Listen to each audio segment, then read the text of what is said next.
Share ko lang yung yung kabisitan ko dito sa Lazada, no. So initially nung may pinabili ako, may bibili na ako sa Lazada, sa sister ko ako nagpabili. Pero sabi ko, pwede naman akong gumawa ng account. So gumawa ako ng account. Nakita ko to. Okay, sabi ko, mura naman, $140, 140 pesos. Tapos may mga review naman, diba? So tingnan natin. Sabi ko, okay, sige, pwede ko siguro gawa ng review to. Ayan, mura, $3 lang to. Tawag dito. Alam ko sobrang mura yan, pero sa Amerika kasi mura lang din yan eh. Nasa $40 lang eh. So, 2,000. Pero sabi ko, baka mas mura dito kasi mas malapit sa China. Kaya, nainis talaga ako. Ito yung dineliver sa akin kahapon. Actually, binuksan ko to yung rider nandyan pa. Tapos ang masama niyan, nagbigay pa ako ng tip sa rider. Nasa kanya pa yung tip eh. Tapos ang dineliver sa akin, eto. Napapanood ko na to sa mga YouTube videos, no? Na iba yung dinideliver. Ito ang dinideliver. Mukha ba tong camera? Mukha ba tong camera? Microphone stand. Biktima ako ng Lazada. Microphone stand.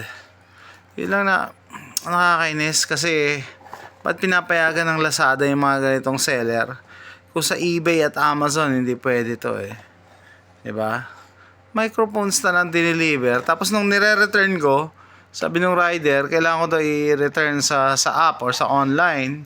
Hindi pwede i-return sa kanya, hawak niya pa yung pera ko. So, okay, sige. Sabi ko, ako na may pagtalo eh. O, ano lang naman eh. Actually, umabot to ng 180 kasi kasama pa yung shipping. Tapos, binigay ko na 200. Tapos, kahapon ko pa yata to, yan nakalagay, pending pa rin. Hindi pa rin na-approve ng seller yung yung aking return. So, ano to, scammer ba talaga tong seller na to? Kaya natataka ako ba't pinapayagan ng Lazada eh. Actually, kaya ako nataranta nun kasi nakalagay sa delivery nito June 26 to June 30. Pero dineliver na to ng 25. Ito yung unang dineliver, guys, no? Sabi ko, okay, model ako ng Baofeng UB32 Type C battery, separate review yan. 2,200 to. Kaya sabi ko, okay, siguro legit naman. Order sa Lazada, kaya sige, order pa ako. Yan, legit naman to. Sa separate na video to, no? Kaya ko to binili kasi tinignan ko sa eBay sa Amerika, nasa $60 yata pinakamura nito, no? $60. So dito 2,200 lang lahat na, no? So type C siya, 10 watts. So mas malakas at importante, meron siyang GPS messaging pagparehas. Kaya inisip ko, bibili pa ba ako ng isa pa nito?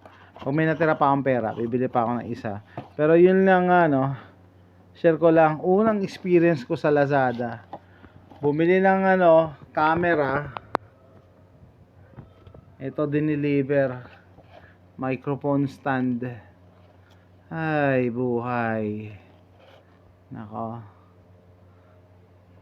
Dapat tanggalin ni Lazada yung mga ganitong seller eh.